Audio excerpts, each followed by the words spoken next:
রাজ আমলের রীতি মেনে রাধা অষ্টমীতে কোচবিহার বড়দেবীর মন্দিরে স্থাপন করা হলো ময়না কাঠের দণ্ড।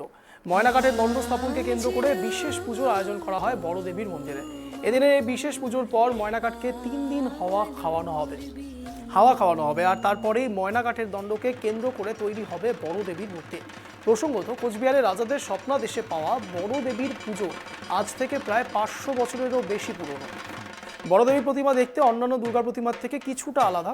এখানে দেবীর বাহন থাকে বাঘ, আর দেবীর দুপাশে থাকে জয়া বিজয়া।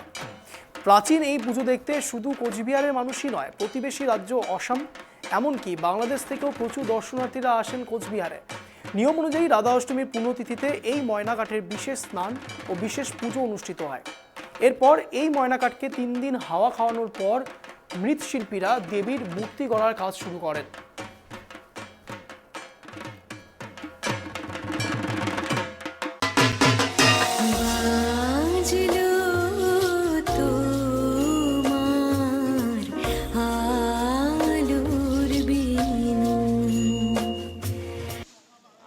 রাধা অষ্টমী মায়ের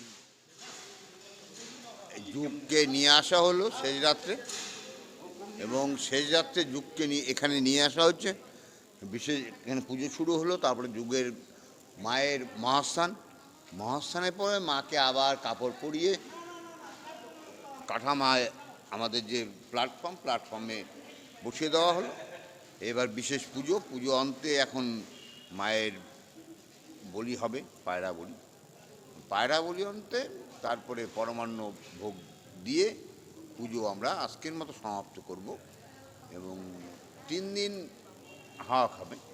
3 দিন হাওয়া খাওয়ানোর পর আমাদের যে প্রভাত চিত্রকর, সেই খড়মাটির কাজ শুরু করব।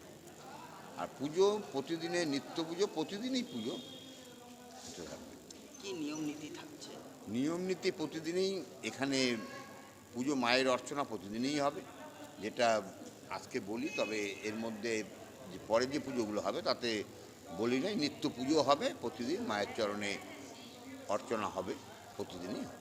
ক্ষুধান্ত হবে একদম অমাবস্যা রাতে, এবং প্রতিপদ থেকে আমাদের প্রতিপদের বিশেষ ঘট বসবে এবং পূজা শুরু হয়ে যাবে।